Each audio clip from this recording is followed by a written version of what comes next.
our video. This video is about ethnography of communication in classroom, where a language just not a tool for communication but also a bridge between cultures. The purpose of this video is to help us to understand how the ethnography of communication can be applied in the context of multicultural classroom. Each of us brings more than word. We carry a cultural heritage in the way we speak. So the first is ethnography of communication.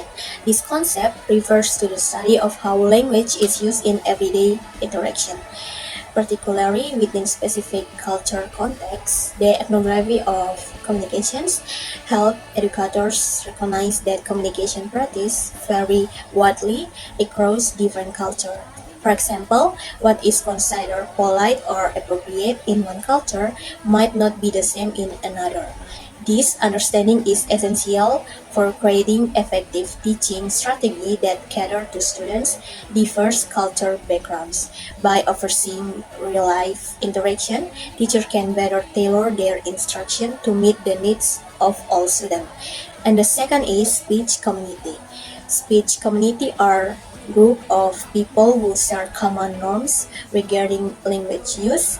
This group may be defined by ethnic, geographic location, or social class. In classroom, recognizing that students belong to different speech communities can help teachers address linguistic diversity more effectively. For instance, students who speak African American English may communicate differently than those who speak standard American English. By acknowledging this difference, teachers can create a more inclusive environment and help bridge gaps in communication. Communicative competence. This concept refers to a person's ability to use language correctly and appropriately in various social situations. In a multicultural classrooms, students may have different levels of communicative competence depending on their linguistic backgrounds. Some may be fluent in their native dialects but struggle with the academic English used in class.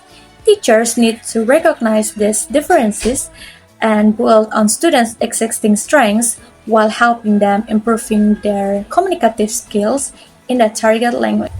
Cultural norms. These are the unwritten rules that dictate how individuals communicate within their communities. Cultural norms can include things like eye contact, conversational turn-taking, and the use of body language. In classrooms, teachers need to be aware of how cultural norms might affect communications. Misunderstandings can occur when students from different cultures interpret the same behaviors in different ways. By fostering an awareness of cultural norms, teachers can create an environment where all students feel comfortable expressing themselves.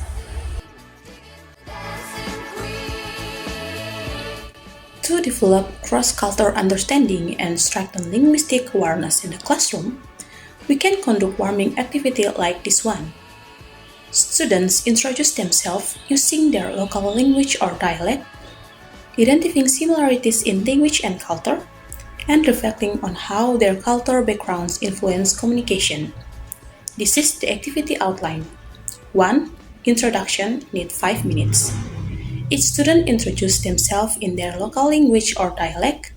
They will share name, place of origin, one cultural aspect for tradition they value, a phrase or word in their local language that represent their culture. 2. Pair work. This need 10 minutes. Students will discuss with their partner like similarities they notice in their introduction, like similar words, cultural values, or non-verbal cues. Differences that were new or interesting to them. They will also ask their partner the meanings behind the words or phrase they use. 3. Group discussion, need 10 minutes. Each pair will share their similarities and differences they found. The class will identify partners that show shared culture or linguistic traits, such as common values or similar expression. discuss how the similarities and differences reflect speech communities and cultural norms. For reflection, need 5 minutes. Students will reflect on how recognizing linguistic and cultural communities can improve communication in different settings. Discuss how understanding these differences and communities can help create a more inclusive classroom environment. With ethnography of communication, we don't just learn about language, but we also learn to appreciate and understand others. We hope this video can provide new insight about the importance of ethnography of communication. Thank you for watching!